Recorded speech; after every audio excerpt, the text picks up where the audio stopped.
minutos, si no, pero... Así sabemos mejor desde aquí atrás. Sí. Pues, sí.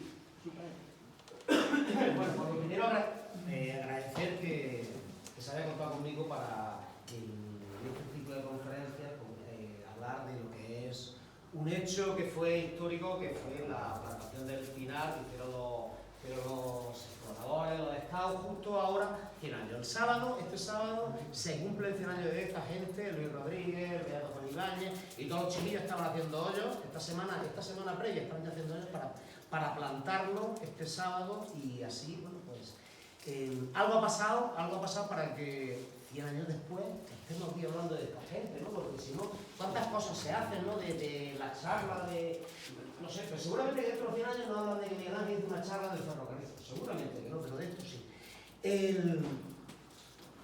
Don Antonio me dijo, oye, ¿por qué no das esta charla y tal? Pues vale, perfecto, no hay problema en darla, por supuesto. El tema de hablar de ese día en particular, bueno, pues es relativamente sencillo, ¿no? El 25 de enero de 1925 llegaron los exploradores, hicieron los hoyos, plantaron esto y cantaron y bailaron y tal, y se fueron a sus casas muy contentos, vale. Los 3 minutos, que además de uno habrá dicho, oye, 3 minutos me hubiera venido mejor. Y ya está, y pasamos hoja y hemos cumplido y tal, pero es que hay otras cosas, hay algunas preguntas que había que hacerse, porque aquí en Albó, me imagino que igual que en otros sitios, hablar por ejemplo de Santa Cruz, pues nadie le puede aportar. ¿Me puedes decir más de un párrafo de la Santa Cruz? Lo dudo. ¿Me puedes decir, por ejemplo, vamos a hablar también de cementerio, ¿verdad? La Santa Cruz está sobre un lugar donde hay un cementerio, o había un cementerio. ¿Alguien puede aportar algo? Pues sí, pues ahí había un cementerio, no sé qué, donde estaban los mataderos y tal, y aparecieron unas cruces, sí, vale. Pero eso es lo que sabemos, no sabemos nada más. Esta charla sirve también como un poco como reto para aprender cosas. Yo también he aprendido y he preguntado, y me gusta aprender y preguntar, que no hay ningún problema. Y creo que después de todo este rato vamos a entender un poco cómo llegó esta gente a esa plantación. Voy a empezar a hablar un poquillo de lo que es el origen de este barrio de aquí de la Loma. Estamos hablando también de cruces, pues voy a hablar también de lo que son la historia de las cruces en España. Voy a hablar de lo que es por qué se ponían cruces en la entrada de los caminos. Voy a hablar, lógicamente, de lo que es la ermita. Voy a hablar de lo que son estos cementerios que había, cementerios parroquiales, uno en el pueblo y otro aquí, hasta cuándo estuvieron abiertos. Y, lógicamente, las devociones que había referidas durante el siglo XX, referidas a lo que era la Santa Cruz. Y luego, ¿cómo no? Hay que hablar de don Juan Ibáñez, que estaba, lógicamente, muy implicado en todo este día, esta festividad y en todo este asunto. Y luego otro pilar fundamental son las scouts. 5 minutos Juan Ibáñez, 5 minutos de las scouts, y luego terminamos con 5 minutos de lo que hicieron los exploradores, que hicieron los hoyos, no sé qué tal, y punto. Y con eso, más o menos, vamos a saber, vamos a entender el por qué los scouts estos, los exploradores, hicieron esta plantación hace 100 años. Bueno, pues... dale si quieres, Martín. Bueno, el origen de la loma. La loma surge como un poblamiento diseminado a extramuros de la villa de Albó. Tenemos conocimiento de lo que es este barrio antes del siglo XVII, pero es en el siglo XVII cuando está en la primera, ese no, es atrás, sí. En el siglo XVII, ahí está la primera referencia. No, para atrás. Es la 2. La 2. Vale. Tenemos es en el... La 2. Vale, no te preocupes, si yo me conozco el camino. Bueno.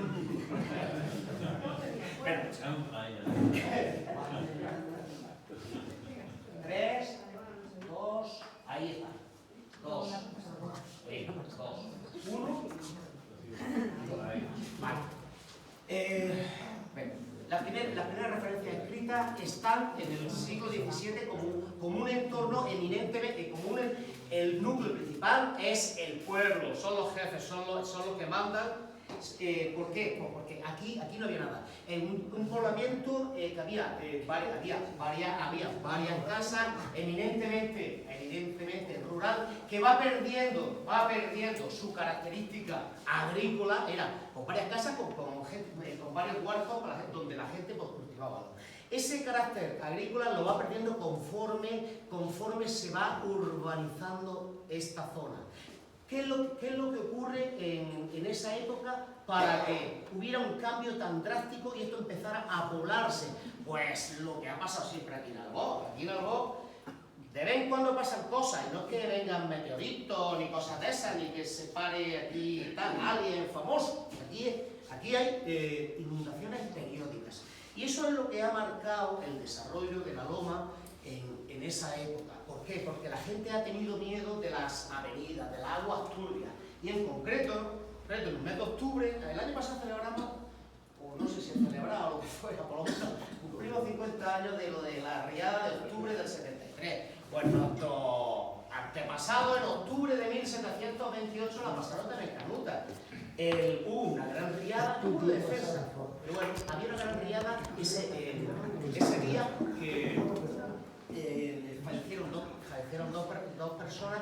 El agua llegó a la altura de las casas ahí en el pueblo, como siempre, que cada 100 años llega a la altura de las casas y toda la historia. Se destruyen 40 casas, y entonces cuando a la gente del pueblo le entra una histeria colectiva que dice, se ha acabado, vamos a buscar refugio en un sitio más elevado. Lógicamente esto está mal, aquí no va a caer agua, como que haya algún cataclismo geológico, que no lo creo, ¿no? Entonces estamos seguros. Bueno, pues es ahí cuando empieza, por el ansia de seguridad, empieza un proceso especulativo. Como lo del boom del ladrillo, pues aquí un boom especulativo con las viviendas, porque todo el mundo quería venirse aquí. Todo el que pudo, los pobres estaban allí el que era pobre se quedaba allí para que se lo arrastrara al agua, pero el que tenía algo decía, oye, vámonos para el otro lado, que la gente de la Dana, ¿vosotros creéis que la gente de la Dana van a estar ahora, el que tenga dinero va a estar tranquilo allí? Por supuesto, el que pueda se va a ir de toda esa zona inundable. Pues aquí ya, hemos dicho que era 1728, pues en 1736 ya había normas escritas, normas reguladas, con el cual, cómo se tenían que hacer las calles, cómo se tenían que trazar, iban a ser mucho más amplias, eran todas calles rectilíneas. No como las del pueblo, que bueno, eran verdaderas, eran calles como tipo judería, eran todas estrechas, donde solamente... menos mal que ha venido dos de Somos Mujeres para darle al play. Están saliendo bien. Sí, pero acá lo pasa todas. Vale, bueno, estamos en 1728, es una fecha, aquí había un hervidero de cosas que se estaban, claro, pararlo en el 2 como sea, desenchufarlo lo que sea. Bueno, 1728, pasaban muchas cosas, estamos con la riada, la gente aquí especulando, todo esto. 1728, Lázaro de Marto, ¿suena de algo? Ha venido todos los asuntos, tío.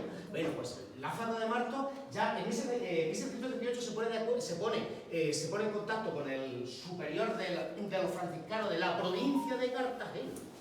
No preguntáis, de la provincia, yo no ni lo he buscado, de la provincia de Cartagena, será así. Vale, y dice, aquí queremos que se instale un hospicio de los franciscanos, y en unos terrenos que eran propiedad suya, al lado de la Plaza de los Dolores, de una pequeña ermita, la ermita de los Dolores, en unos terrenos aledaños suyos se inicia la construcción de este convento de los franciscanos. ¿Qué es lo que pasa? Pues lo que le pasa a la gente que está mayor porque se muere.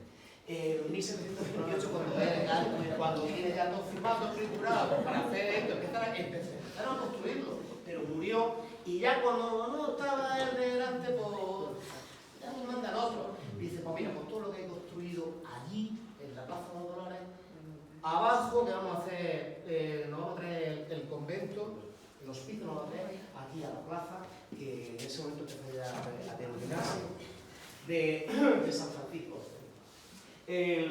bueno, en 1736 ya se había construido, empezó el 33, el 36 ya se había construido y ya en el 36 se traen aquí en la imagen de la Virgen de los Dolores que tenían en la ermita de arriba. Aquí ya había en el 38 había construido un oratorio, una capilla de la Inmaculada, y había una habitación para los franciscanos, que en ese mismo momento ya empezaron aquí a ver, había 7 franciscanos ya viviendo aquí. ¿Dónde? ¿Qué sitio? Pues más o menos en este mismo sitio, lo que es esta plaza, que este barrio, a raíz de eso empieza a denominarse ya. Era la loma, pero ya la loma, cuando no había nada, era la loma, pero ya como hay cosas, hay que ponerle algo más pomposo, que si no, la loma es de pobre leche. Pues la loma de San Francisco, está claro. Y lógicamente la plaza empieza a llamarse Plaza de San Francisco. ¿Dónde se construye esto? Se construye en un terreno secano, en la parte baja del camino que iba para Arbolea, con una escritura que hizo Francisco Agüero en esa misma época y tal, que donó ese terreno. Vale, bueno, pues esta gente, los franciscanos tenían voto de pobreza y no manejaban mucha pasta los tíos y tal. Bastante era porque pues tenían tal, pero eso sí, lo que eran el convento se termina y se amplía con las muchas donaciones que hizo la gente de aquí. ¿Hasta qué época esto está terminado? ¿Hasta qué época está este convento? Bueno, pues está hasta 1737, que con la desamortización de Mendizábal, el Estado incauta el convento y dice, donde había, ya no hay nada. Y lo pone en subasta, y en 1848 el bisabuelo de María del Saliente, Pedro Antonio Frías, que ese sí que tenía una cartera, pero sí de gorda, dice, eso es para mí, 12.000 reales, a piñón. Y no solamente con eso, sino que compró otro convento, que sigue en pie, pero ese pedazo, en Laujar, el convento de San Pascual Bailón de Laujar, lo compró el Pedro Antonio Frías por 112.000 por 100.000 reales. Eso sí, pues al momento, la gente que tiene pasta, pues especula, pues al momento lo vendió. lo vendió y tal. Bueno, pues se echa abajo el convento y se construye lo que era la iglesia de aquí de la Concepción. Vale, se construye y se inaugura en este mismo sitio, vale, se inaugura el día de Navidad de 1856. ¿Qué había en esa época aquí? Bueno, hay imágenes, cuando la imagen antigua hasta que recordamos de la loma, bueno, pues aparece una fuente, había una fuente con agua buena, no sé cuánto, donde beben los animales, con 4 caños de bronce y tal. Bueno, pues esa es más o menos la imagen que podemos tener de esta plaza. Bueno, las cruces, el tren. Bueno, vamos a hablar un poquillo de lo que son las cruces. Las cruces como manifestación arquitectónica está muy difundida en España debido a sus raíces cristianas. En Galicia están los famosos, ultra famosísimos, los cruceros, los cruceros que sale a la puerta del mar, la gente que un poco sale y ven cortado los cruceros, que está todo lleno de cruceros de estos. Y nada, claro, pues bueno, ¿dónde se colocaba? Pues en la entrada de los pueblos, en los cruces de camino. ¿Para qué? Para protegerse, ¿no? Para que la gente se protegiera espiritualmente, o también para encomendarse, ¿no? También había cruces en el cementerio, en la ermita y tal. Y luego también en Galicia también siguen en particular también muchos sitios donde hay pequeños altares, pequeñas crucecillas de creencias paganas. ¿De dónde vienen estas cruces? Bueno, vienen las primeras cruces de cruceros tipo de cruz latina, de brazo desigual. Las primeras que surgen en Europa aparecen en las florestas germanas, y de ahí cuando llegan los bretones a Galicia, otra vez a Galicia, cuando la introducen y se van colocando en los miliares, que son los hitos kilométricos que en la ruta que hacían los peregrinos a Santiago. ¿Qué parte? en la Baja Edad Media, del siglo X al XV, con la conquista de los santos, los sagrados lugares, pues surge en Europa una gran devoción por lo que es la cruz y lo que es la pasión del Señor. Y sobre todo el que difunde todas estas creencias, esta iconografía, sobre todo son los franciscanos. Por eso es un culto muy grande a lo que es la cruz, y por eso es por lo que surge ahí arriba el tema de la ermita. Las cruces a la entrada de los pueblos picos. Bueno, ha habido en España y en todos sitios ahí, bueno, hay infinidad, ha habido infinidad de cruces en la entrada de los pueblos. Cruces se han utilizado como límites, por ejemplo, límites municipales, límites de jurisdicción del partido, límites de feligresía de la iglesia. Se han sido utilizados como límites, por ejemplo, para los cotos. Ha habido cruces para señalar los viacruces, otras cruces también para señalar donde se hacía la bendición del término en los pueblos. Ha habido cruces cuando en sitios en concreto donde ha habido algún hecho, alguna muerte muy importante. Por ejemplo, cuando ha habido grandes epidemias se habían puesto cruces. Cuando ha habido guerras. La parte de las cruces, bueno, tiene como un basamento donde donde se pone la columna o fuste, y arriba el capitel, que es un poquillo más ornamentado, y arriba siempre eso, con un Cristo, un crucificado, y al otro lado lo que es la Virgen. Se conoce también como cruces de humilladero. ¿Por qué? Porque como estaba siempre en la entrada de los pueblos, entonces la gente cuando tenía costumbre, cuando llegaba, había delante de la cruz, pues se arrodillaba, como un acto de humillarse. Por eso se conoce como cruces de humilladero. Algo, cruces históricas. Bueno, pues había una colocada encima del muro de defensa que se dio la inundación de 1891 y vale. Está en el cementerio. Vale. Estaba justo enfrente, justo lo que es el muro que tenemos ahora. Antes había un muro que desde tiempo inmemorial había servido de muro de defensa de Albó, un muro de Alicante, unos 200 metros, 3 metros de altura, de estas cosas. Y había encima suya una cruz de mármol blanco con la inscripción de 1526. Más cruces. Bueno, echando un vistazo, revisando todo esto, en la Roel número 2 de 1981 hay un artículo de una mujer, Mari Carmen Calero Palacio, allá es lo que se canta la gente, lo de la revista Roel, nos deja, es exagerado, gente puesta. Nos habla de que en 1684, que el concejo de Albó ha pagado al maestro carpintero Francisco Navarro 12 reales por 2 cruces para colocarla en el Via Crucis. ¿Qué Via Crucis? Aquí no, porque aquí había nada, era vega, había 2 cortijos, lógicamente el Via Crucis tenía que ser obligatoriamente del otro lado. Más cruces. San Leonardo, tiene que sonar, estamos en San Leonardo. Bueno, pues decir que bueno, en aquella época se hacía unos días al año, se hacía una festividad recordando a San Leonardo. En este año 1796, 2 vecinos de aquí de Albó solicitan al concejo que se les conceda el terreno donde está esta cruz, a la salida de la loma, para colocar una ermita en honor a San Leonardo. ¿Para qué? Pues bueno, pues para protegerla, está en mal estado, para protegerla, y se le autoriza a hacer una pequeña ermita, bien cubierta, lucida, y sobre todo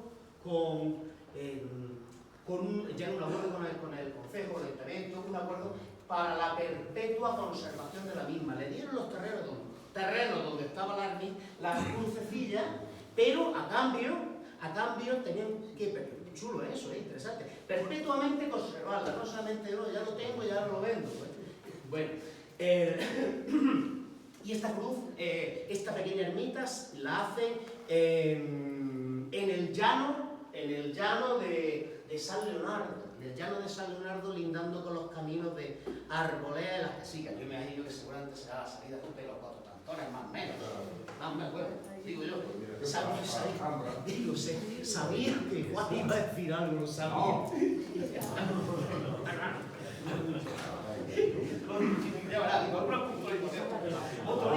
Otro día nos invitamos, le decimos que no hay nada y ya está.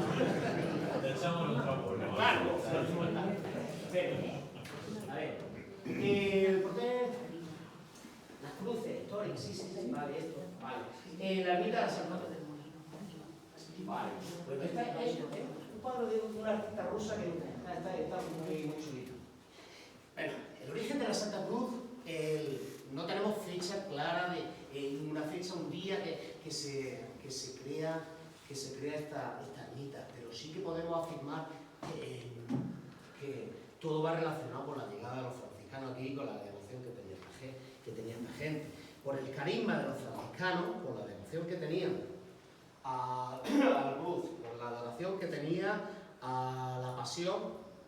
Pues está clarísimo que esta gente que está aquí en este convento franciscano de Nuestra Señora de los Dolores, aquí donde estamos, pues si tienes culto a la cruz, pues ¿dónde va a poner la cruz? No la va a poner ahí en la parte baja de la loma donde no la ve nadie, lo que sea. Sitio más elevado. Sitio más elevado es la loma de ahí arriba, donde la vea todo el mundo y diga, mira, esto, pues, todos estamos y nosotros. Bueno, pues ahí es donde se inicia, esta gente llega en 1738. Es ahí donde se inicia la Santa Cruz, la primera. Luego, lógicamente, como colofón, hacen un Via Crucis que termina, voy a poner un mapa muy chulo, y hacen un Via Crucis que termina en un calvario y en esa ermita. ¿Vale? Luego todavía podemos ver que quedan por ahí todavía las pilastras de travertino, se subía a la Santa Cruz, tienen grabados los números romanos. Recientemente con las obras de restauración de la ermita se han detectado varias cosas, varias novedades, y una de ellas es que la ermita de la Santa Cruz, la ermita primitiva, era de unas dimensiones similares a las que podemos ver ahora, pero eso sí, tenía 4 puertas abiertas a los cuatro vientos, ¿vale? y con una cruz en el centro. ¿Para qué? Bueno, ¿para qué se hacía esto? Bueno, se hacía generalmente porque había una tradición muy antigua de bendecir los términos, donde, bueno, para que la gente, para proteger al pueblo de epidemias, pues era costumbre de decir los términos, y luego también tiene también la distribución clásica de lo que es los humilladeros, que son las cruces que había de entrada a los pueblos. Vamos avanzando en el tiempo. 1787, hemos avanzado un año. En 1787, Carlos III manda que los cementerios a partir de ahora tienen que estar en sitios ventilados, tienen que estar fuera de los pueblos. Y lo que hay que hacer es aprovechar como capillas de los cementerios las antiguas ermitas que había siempre en la antigua ermita a la salida del pueblo. Pues entonces, si tenemos que apartar los cementerios, pues vamos a aprovechar lo que hay ya hecho, que son las capillas estas. Por lo tanto, para la nueva función de capillas de cementerio también, la Santa Cruz, lo que se hizo es cegar de esas 4 puertas que tenía, cegar 3 y dentro instalar un altar para los nuevos oficios religiosos que iba a hacer. Cementerio del Bo. Pues vamos a hablar de un cementerio que tenía al box en 1850. Vamos a avanzar ya un poquito. Pascual Mago, de su diccionario geográfico, nos habla de que había un cementerio en la parte sur llamado de San José, en la colina del Cerro Castillo, lo invento yo, pero para que sea más fácil. El Cerro Castillo tal, y decía que estaba prácticamente abandonado, sin muros, ni cercas, ni resguardo alguno. 1850, 4 años después, el ayuntamiento de aquí, de Albós, inicia una obra porque sigue el enterramiento, que no es municipal, que es parroquial, sigue sin oratorio alguno. Vale, sí, bueno, vale. 1883. Yo creo que es el primer plano donde podemos ver el Cerro Castillo, el cementerio y el oratorio. 1883. Bueno, pues en ese año de 1854 se hace la obra y tal. ¿Por qué? Bueno, pues porque no había nada, solamente se podían distinguir algunas cruces sobre las lápidas, y en ningún momento podía adivinar la función que tenía ese sitio, ¿vale? Había perdido su función, y que fue todo un escándalo porque en esos días la gente se echó encima, porque los animales salvajes habían desenterrado restos de chiquillos y se lo habían medio devorado, y ya pues tuvo que tomar medidas. Sin embargo, el cementerio, pasa si quiere algo. El cementerio de San Francisco, vale. La calle de las Tejeras, el Matadero, y aquí ya, mira, aquí aparece Via Crucis, que no se distingue. Aparece Via Crucis y Cementerio Viejo, que es muy interesante lo que dice ahí, ¿vale? Luego aquí, por ejemplo, Cementerio Viejo con un Via Crucis que termina en un calvario y un pelín más arriba, lo que es la Santa Cruz. Bueno, pues dice que el cementerio este de la Loma de San Francisco, que está en medio de la loma, tal, que es un cementerio construido por los vecinos, que está bien ventilado y con sólidos muros. En 1883 hay una orden también para que los pueblos con más de 600 habitantes ya tienen que construir cementerios civiles. ¿Por qué? Porque hay para gente que no sea católica, para protestantes, para judíos, para gente librepensadores, liberales, masones, todo esto, ¿vale? En 1884 se ordena la clausura del cementerio de ahí del pueblo, que había sido bendecido, inaugurado un año después de que empiezan las obras. Se había inaugurado el día de San Miguel del 55. Y este cementerio, que tenemos otro aquí, pues este también lo cierran. ¿Por qué? Pues porque no guardaba la distancia, estaba encima del pueblo. No guardaba la distancia y ya nos ha acabado, ¿vale? Luego, acordaros que en los años, siempre se dice, en los años 80 hicieron una obra en el Matadero, aparecieron huesos. Años 77, más o menos, aparecieron, se estaba haciendo el Matadero, pues aparecieron restos del cementerio viejo, que luego, ¿qué hacen los chiquillos aquí del pueblo? Pues, como es que se escarbó, pues sacaron todas las cruces y todo eso, y los chiquillos iban jugando, haciendo batallas con las cruces, estuvieron por un mes entero pinchándose ahí unos a otros, haciéndose lanzas. Era el momento de eso. Vale. No han clausurado los cementerios. Bueno, aparte había otro. Había otro en Pocica y otro en el que hay ahora también ahí allá arriba. Vale, gracias. Vale. Pero pues en octubre de 1888, estamos en cementerio, pues es cuando se empieza ya a llevar a la gente al llano de Ventandús, ¿vale? Unos terrenos que tenía Andrés Pío allí, y nada, pues se construye un cementerio. Este ya es municipal, los otros eran parroquiales. Este ya es municipal, con diseño de López Rull, que era el arquitecto municipal de ahí de Almería. Aquí están los planos precisamente de esto. Y bueno, pues históricamente cuando había un fallecimiento, Alfredo Fábregas Currillo fue el que hizo, le encargaron en 1892, le encargan el coche fúnebre, este pomposo que sale, bueno, claro, que nos podemos, imaginamos el tipo de diligencia, pero bueno, para funerales. Él es el que diseña ese coche fúnebre, se le apodaba la Pepa, se apodaba la Pepa, y bueno, cuando había cualquier cortijo, cuando había cualquier entierro, pues el recorrido normal era por la calle Cementerio. La clave es era calle Cementerio. Si era calle Cementerio era por algo, no iba a ser que había ahí un casino. Pues desde aquí, lógicamente, tirabas Plaza Los Dolores, subías por la calle Clavel Cementerio, claro, y ahí enganchabas directamente hacia arriba al cementerio. ¿Qué pasa? 1884 cierran el negocio este, pues hay que cambiar de ruta, y es cuando ya empieza a cambiarse para ir ahí al cementerio nuevo, el de San José.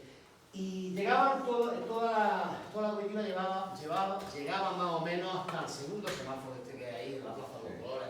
Ahí, pues el cura con sus acoltos, con su equipo, con sus velas, su historia y tal, decía, nosotros aquí ya hemos terminado, vosotros está por los hombres, os tiraban con el muerto para arriba. ¿Cuándo llegó la revolución en este mundo? Pues cuando Pedrosa compró un SEA 131 familiar, un Super Miraflores, y ya se pudieron empezar a meter a la gente ahí. Vale, eso es el año 74. Bueno, avanzamos un poquillo. Bueno, estamos ya en el siglo XX, no más. Yo quería que no llegara.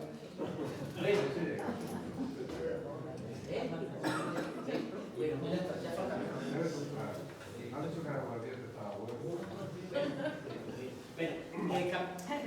Cambiamos de siglo con el tema siempre de la inundación, la de 1891, inundación de lo que es la inundación de 1900. Bueno, pues luego llega la guerra y a pesar de lo humilde que era la ermita de allí arriba, bueno, pues queda destrozada. Y luego en el año 43, a finales del 43, hay una visita de los padres redentoristas a la cabeza Juan Gallego Mirón, que bueno, pues hicieron un via crucis allí en lo que eran las ruinas todavía de la ermita. Restauración de 1952. Don Bartolomé llevaba ceja y ceja restaurar la ermita, que estaba hecho pedazos, pues bueno, pues consiguió 50.000 pesetas para doblar la altura. Se mantiene lo que es el suelo, la base, sí, gracias. Se mantiene lo que es la base, pero dobla la altura. Luego también se hace un anexo y un altar, y el altar del Fernando, el de la espada y la bola. Yo le pregunto a la gente, bueno, pero algo más, no, ese es el de la espada y la bola. Pues el de la espada y la bola, Fernando el Santo. ¿Vale? Se hace un altar y luego hay un gran diseño también de Bartolomé, que está muy chulo, de verdad. Está muy chulo lo que es la fachada cruciforme, que luego por las noches pues, destaca bastante. ¿Qué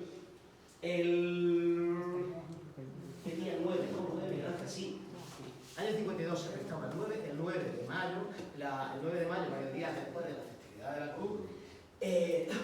Se inaugura la ermita, siendo sacerdote de aquí de la Loma, Inés Serrano, con la ayuda del que era alcalde,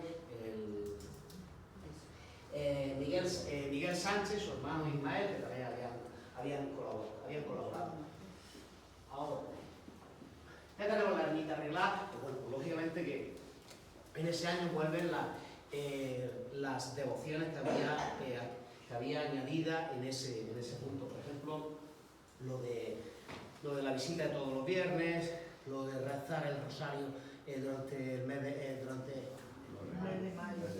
¿Media hora llevamos? Sí. ¿Sí o no? Sí. Vale. Un poquito más. Sí, pues venga. Rezar el rosario durante el mes de mayo. No, sobre todo también el día de la fiesta de la Cruz, ¿no? La fiesta de la Cruz subía la gente, mucha gente, se velaba la cruz allí, sobre todo se velaban las mujeres, todo que es toda la noche pues, rezando rosario. Voy a ir un poquito más rápido porque si no, se va a hacer bastante largo.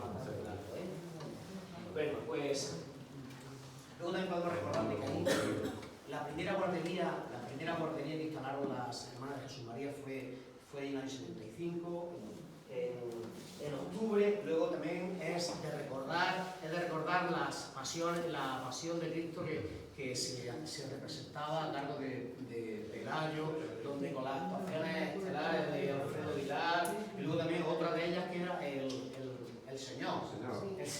Que era Manuel, que se quedó con él, era de apariencia, era prácticamente similar, pero largo, no sé cuánto, tal, un poco desaliñado, y se quedó con el apodo de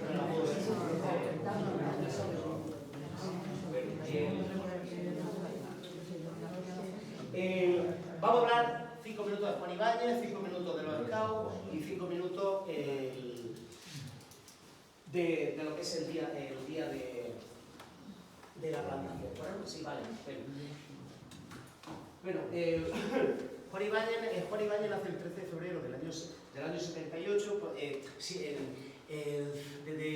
Desde muy pronto pierde a los padres, luego también pierde un ojo, por lo que se va a vivir con una de sus hermanas mayores a Galo. Y bueno, pues a los 15 años entra en el seminario y está 9 años, bueno, hasta que recala aquí en el año 12 a lo que es esta iglesia de la Concepción. La gente que siempre ha hablado de don Juan Ibáñez siempre ha hablado que siempre estaba en los caminos, que lo veía, siempre hiciera frío, calor, siempre estaba por ahí. La gente de la Alhambra siempre lo ha contado así.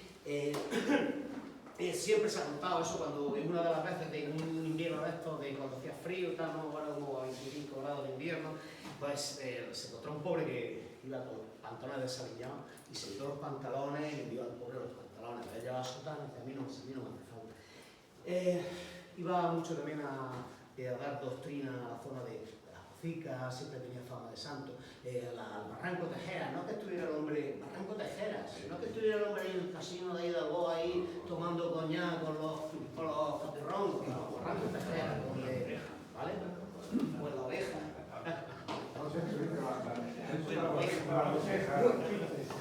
Bueno, vale, pues luego Juan Ibáñez era una persona pobre, no solamente pobre de espíritu, sino también pobre de su vida día a día. Él no tenía más duros, sus sobrinas siempre lo han dicho, cuando eso no tenía los es que todo lo que le daba, todo lo daba. Es que luego muchas veces pedía para dárselo a cualquier vecino que estaba pasándolo mal. Estaban sentados, vivían ahí en Calle Ancha, estaban sentados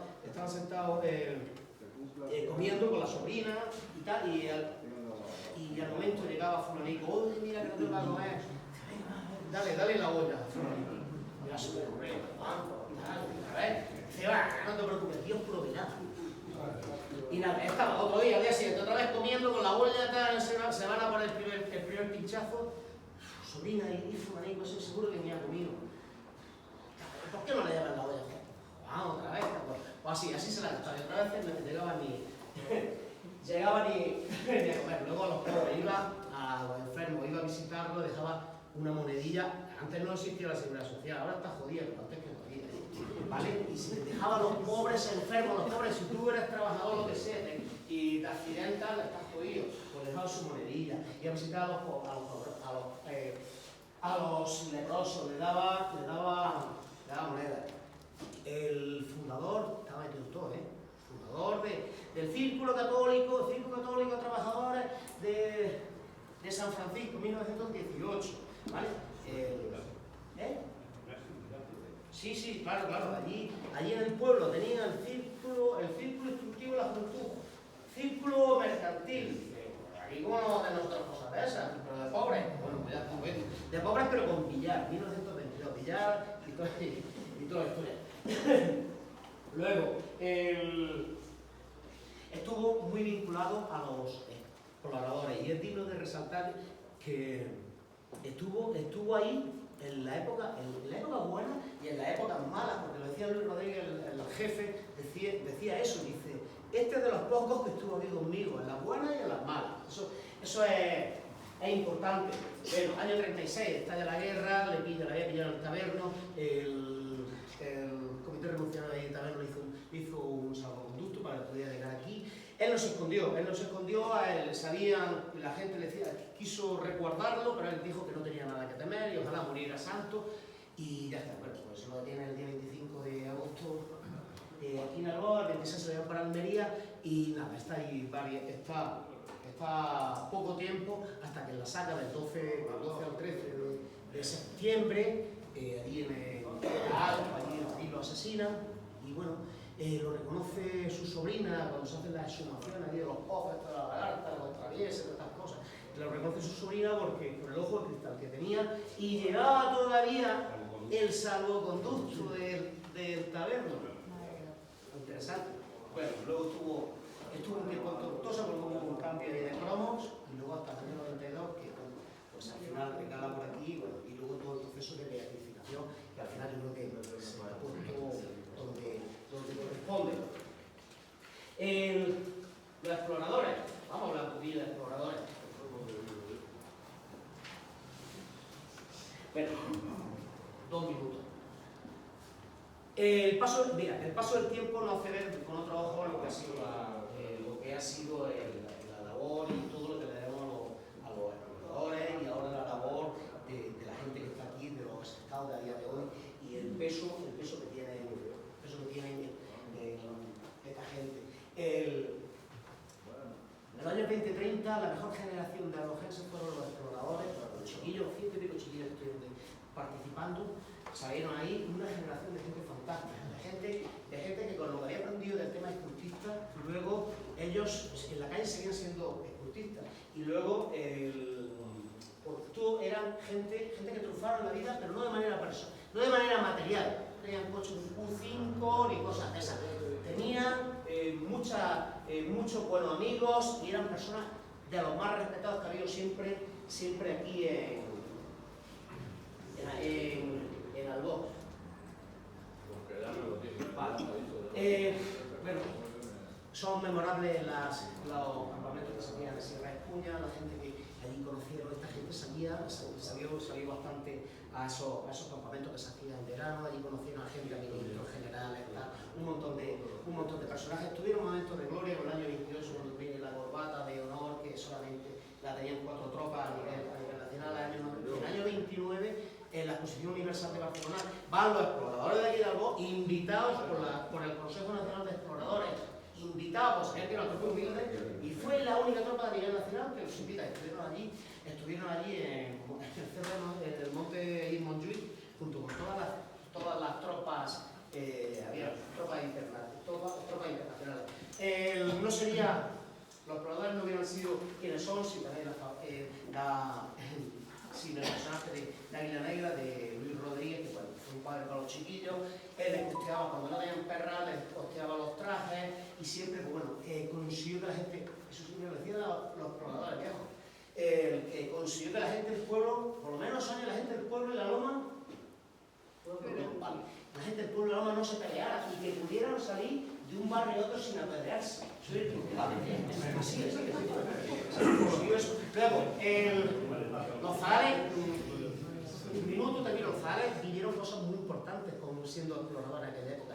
El año 20, ir a conocer el mar. ¿Has visto la película? El maestro que les dijo a los chiquillos que le iba a conocer el mar. Bueno, pues este sí que lo llevó a Águilas. También en esos años estuvieron paseando en barco. En Águilas, año 24, 25. Les trajo el cine. Películas del Campamento de Exploradores se lo proyectaron aquí. En el año 31 estuvieron con Luis Siret, el arqueólogo, allí en la herrería con este hombre. O sea que dieron cosas, esta gente, los chiquillos, dieron cosas que se les quedaron grabadas para toda la vida y avanzo. Y vamos a poner los árboles. Sí. Me he dejado media hora al tintero. Venga, los árboles. Bueno, se cumple, como bien hemos dicho, se cumple 100 años de la plantación del pinar. ¿Por qué se hace esto? Bueno, porque bueno, era un acto educativo, era un acto de honrar a la naturaleza. Era un día que dedicaban los scouts, los exploradores, un día al ornamento de sus pueblos, sus poblaciones, de calles, de jardines y tal. Era ¿qué significaba? Bueno, pues entender los ruines que somos con la naturaleza. ¿Qué pretendía con todos esos chiquillos allí y tal? ¿Qué pretendía? Inculcar en sus corazones el respeto por la naturaleza. Bueno, pues todos esos árboles que se plantan aquí venían de esa magnífica Sierra Espuña. Ellos cuando iban los chiquillos, iban en el tren aquí, se iban desde aquí hasta Lama, luego ahí subían en camiones, pues ellos veían que allí había cosas que aquí no había. Y era una pedazo de sierra, todo aquello repoblado tal, por Codorniu, al final del siglo XIX, y ellos querían tener un trocillo de esa sierra aquí, y salir a la puerta de sus casas y decir, pues mira, lo hemos conseguido nosotros, ¿vale? Bueno, pues ese es el motivo por el que en el año 22 hacen la primera repoblación, plantan 1000 pinos y ellos siguen cuidándolos y regándolos, sabían cómo cuidarlos porque la propia mujer del repoblador, Codorniu allí, les regalaba libros a los pobladores de Arón para saber cómo iba el tema. Ya sí que estaba en el año 25, el 25 de enero del año 1925. Era domingo, claro que tú eras. Se juntó el pueblo entero allá arriba. Esa semana previa había estado haciendo hoyos, los lobatos, los exploradores, todas las patrullas y tal.